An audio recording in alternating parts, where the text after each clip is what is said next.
दिल मेरा घबराने शुरू हो गया।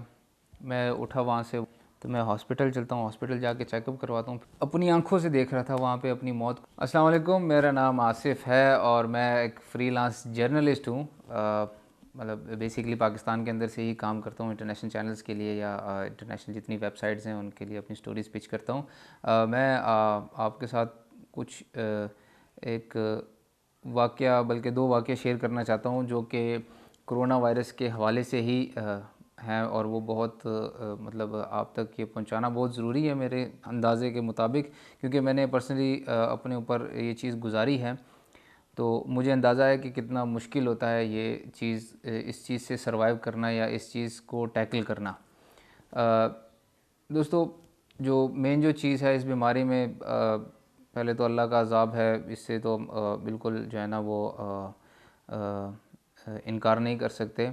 और दूसरी चीज़ ये है कि हम तौबा इस्तग़फ़ार करते रहें तो इंशाअल्लाह जो है ना ये इस वबा से हमें जो है ना छुटकारा मिल जाएगा।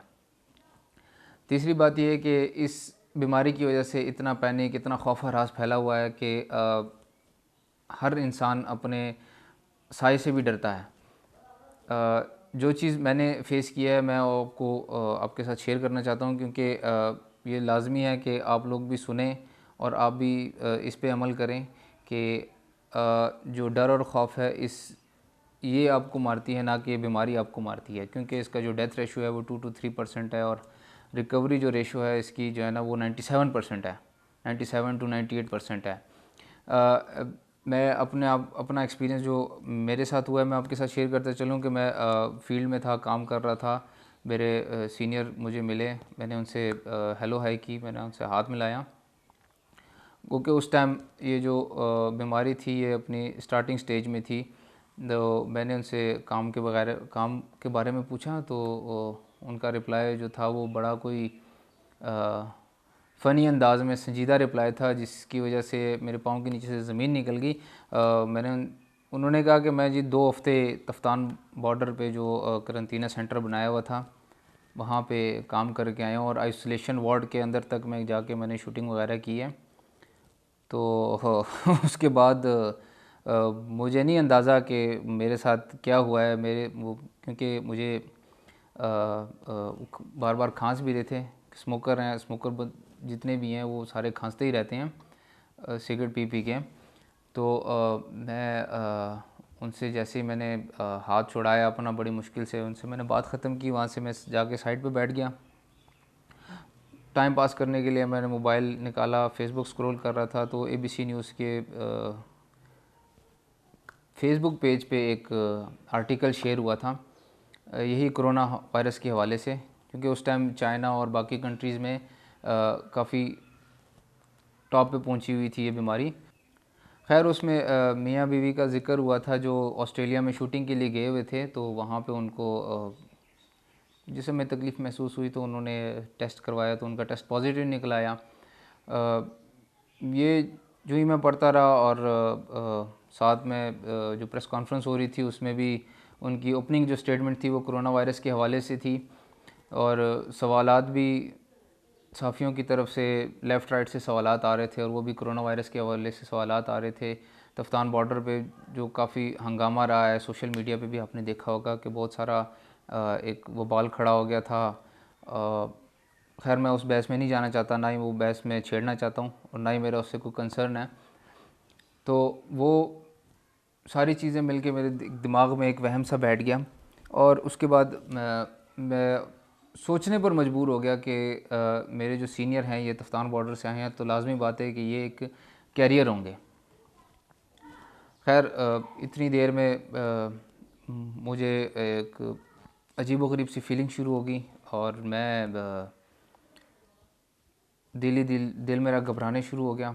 मैं उठा, वहाँ से वॉशरूम गया, वॉशरूम से वापस आया, मैंने 2 गिलास पानी पिए, फिर जाके अपनी कुर्सी पे बैठ गया। और मेरे जितने भी दोस्त थे फील्ड के, बाकी चैनल्स के, वो भी मुझे बड़ा गौर से देखने लगे, क्योंकि मेरा जो रंग था ना वो जर्द पड़ गया था 5 से 10 मिनट के अंदर अंदर ही।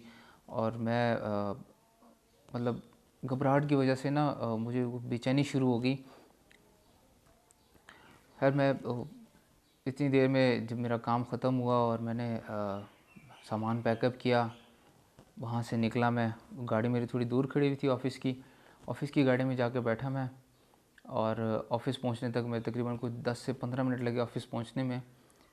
ऑफ़िस पहुँच के मैंने मतलब इतनी देर में मैं ड्राइवर से भी बातें कर रहा था, क्योंकि मेरा माइंड कोरोना से डाइवर्ट होकर ड्राइवर की तरफ चला गया, क्योंकि वो उसने गाड़ी ज़रा दूर पार्क की थी। तो घबराहट की वजह से मैंने उसके साथ तल्ख़ कलामी कर ली और बातें करते करते फिर मैंने उससे माज़रत भी की। मगर बातें करते करते हम ऑफ़िस पहुँचे। ऑफ़िस जैसे ही मैं एंटर हुआ और मैंने कैमरा रखा, उसके बाद आप यकीन मानिए कि ना मुझे सर में दर्द था, ना मेरे पिंडलियों में दर्द हो रहा था, ना मुझे घबराहट हो रही थी, ना कोई और मसला हो रहा था।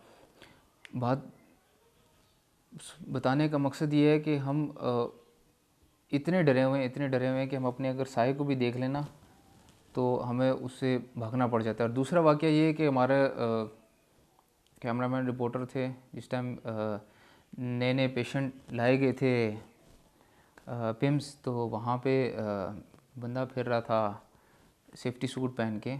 तो उसका उन्होंने इंटरव्यू किया। बाद में उनको पता चला कि जी वो कोरोना का पेशेंट है। तो जो ही वो ऑफ़िस एंटर हुए तो आप यकीन माने कि उनका सिर्फ जिस्म था, उनकी रूह परवास कर चुकी थी, यानी इतना डर गए थे वो। और उसके बाद जो दोस्त था मेरा, जो कैमरामैन गया था, मेरा फेलो कैमरामैन ही था, तो वो खांस भी रहा था, क्योंकि वो भी स्मोकर है। स्मोकिंग तकरीबन चेन स्मोकिंग ही समझ लें, क्योंकि दिन की एक डब्बी तो तकरीबन वो पीता ही पीता है। तो उसके अलावा मेरा जो रिपोर्टर था वो भी आया और वो आते साथ ही कुर्सी पे लेट गया और कहना शुरू कर दिया कि जी मेरे सर में तो दर्द हो रहा है, जिस्म में सांस नहीं रहा और जिस्म सारा ढीला पड़ गया है, तो मैं हॉस्पिटल चलता हूँ, हॉस्पिटल जाके चेकअप करवाता हूँ। फिर ऑफ़िस वालों ने उनसे दरियाफ़्त किया कि भाई माजरा क्या है। तो उन्होंने बताया कि सर ये सीन हुआ है कि कोरोना पेशेंट का हमने इंटरव्यू किया, बाद में पता चला है कि वो कोरोना का पेशेंट है।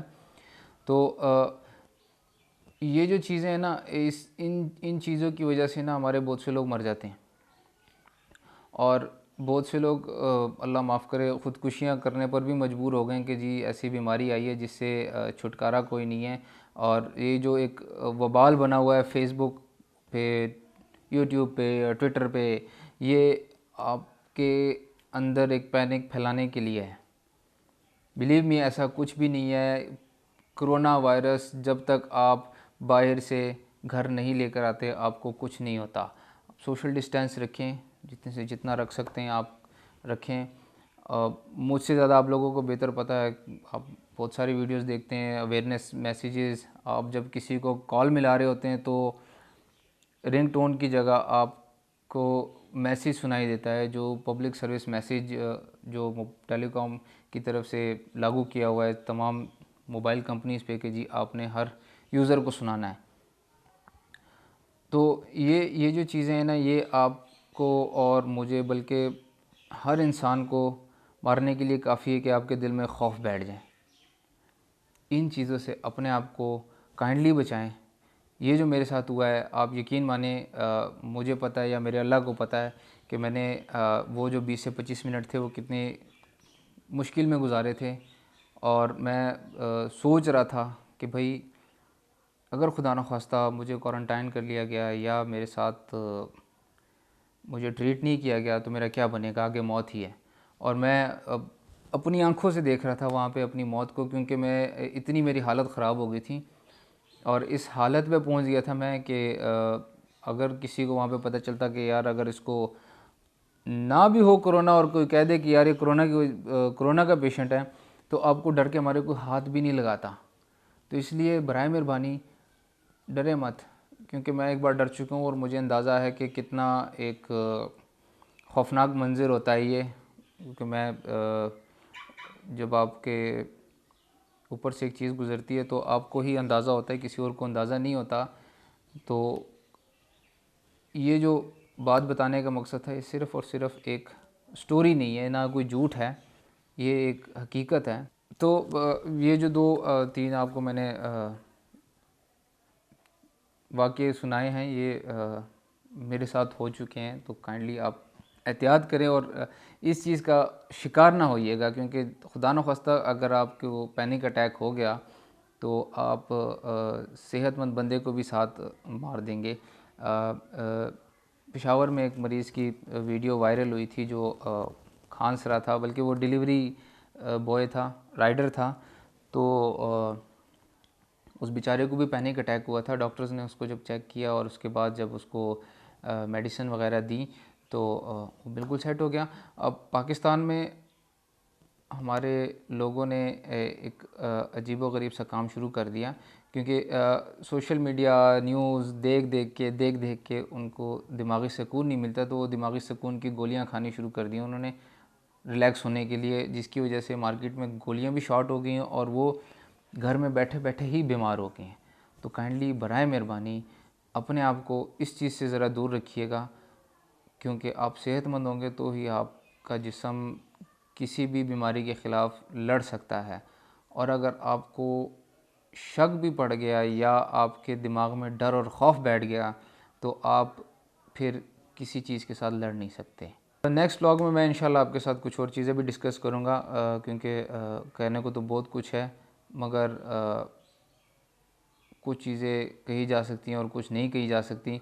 तो मैं आपको दिखाऊंगा, बल्कि ना बोलूँगा और ना कुछ और, बल्कि मैं आपको दिखाऊंगा आपकी इसी यूट्यूब चैनल पे।